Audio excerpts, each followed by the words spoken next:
¿Por qué México nunca ha tenido un golpe de estado moderno? El verdadero poder del ejército. Todos hemos escuchado la frase, el ejército podría tomar el poder cuando quisiera. Pero, ¿qué tan cierto es eso? ¿Qué es exactamente un golpe de estado? ¿Por qué en algunos países los militares han derrocado gobiernos y en México eso no ha ocurrido en la era moderna? Y aún más interesante, ¿por qué las Fuerzas Armadas tienen un sistema propio de salud, vivienda, pensiones y prestaciones?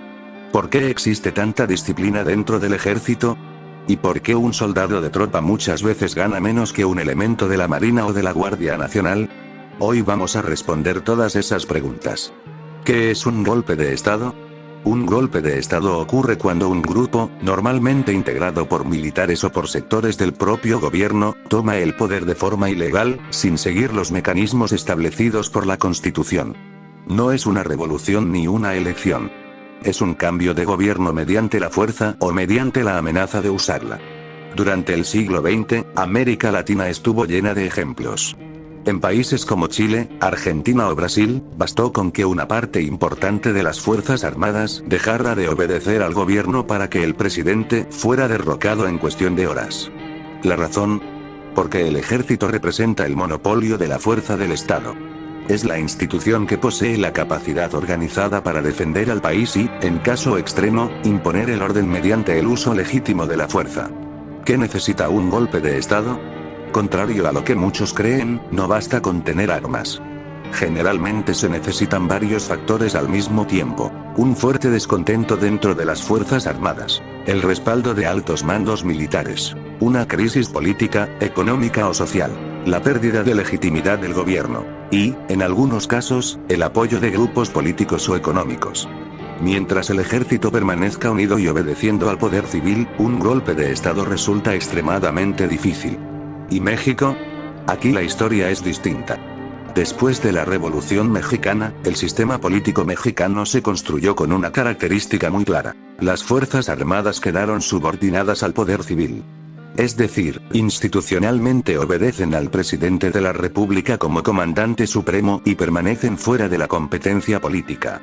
Gracias a esa tradición, México no ha vivido golpes militares como los ocurridos en otros países latinoamericanos durante la segunda mitad del siglo XX. Pero esa estabilidad no depende únicamente de la voluntad de los militares. Existe otro elemento igual de importante: la disciplina militar. El verdadero muro contra un golpe de Estado. Hay algo que diferencia a un militar de cualquier otro servidor público: la disciplina. Las Fuerzas Armadas funcionan mediante una cadena de mando muy estricta. Eso significa que las órdenes legales deben cumplirse, incluso cuando no sean del agrado del subordinado. Cuando un militar desafía injustificadamente la autoridad de un superior, se niega a obedecer o rompe la disciplina, puede incurrir en faltas o delitos militares, entre ellos la insubordinación, la cual puede ser sancionada conforme a la legislación militar. ¿Por qué tanta severidad? Porque un ejército no puede operar si cada integrante decide qué órdenes obedecer y cuáles no. La disciplina garantiza que miles de personas actúen como una sola fuerza organizada. Ahora bien, una cosa es la insubordinación y otra completamente distinta: un golpe de Estado. Un golpe no ocurre porque un soldado proteste o porque algunos militares estén inconformes.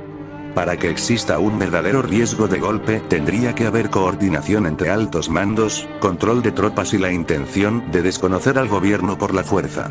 En otras palabras, una inconformidad individual es un problema disciplinario. Un golpe de Estado implica que una parte importante de toda la estructura militar rompa con el mando constitucional. Entonces, ¿por qué los militares tienen tantas prestaciones? Aquí comienza uno de los debates más interesantes. Las Fuerzas Armadas cuentan con beneficios como hospitales propios, créditos para vivienda, pensiones y diversos apoyos económicos. La explicación oficial es sencilla. Su trabajo implica riesgos permanentes, disponibilidad las 24 horas, movilidad constante y sacrificios familiares importantes. Además, estas prestaciones ayudan a atraer y conservar personal profesional. Algunos analistas también consideran que unas Fuerzas Armadas bien atendidas fortalecen la estabilidad institucional. Sin embargo, afirmar que esas prestaciones existen específicamente para evitar un golpe de Estado sería una interpretación política y no un hecho demostrado. ¿Todos los militares ganan igual? La respuesta es no. La realidad es que depende de múltiples factores. Influye el grado, la antigüedad, la especialidad, las compensaciones por riesgo y, sobre todo, la institución a la que pertenecen. Por eso un soldado de tropa del ejército puede recibir un ingreso distinto al de un elemento de la Marina o de la Guardia Nacional. Esto no significa automáticamente que uno trabaje más que otro, sino que pertenecen a estructuras salariales diferentes y cumplen funciones distintas. Precisamente por eso muchos integrantes del ejército consideran que la tropa debería recibir mejores salarios, ya que participa constantemente en operaciones contra el crimen organizado, vigilancia, apoyo en desastres naturales y múltiples misiones dentro del país. Es un debate que sigue abierto. ¿Y la cartilla militar? En los últimos años se ha reforzado el cumplimiento del servicio militar nacional. Sin embargo, no existe evidencia pública que demuestre que esto tenga como finalidad prevenir un golpe de Estado.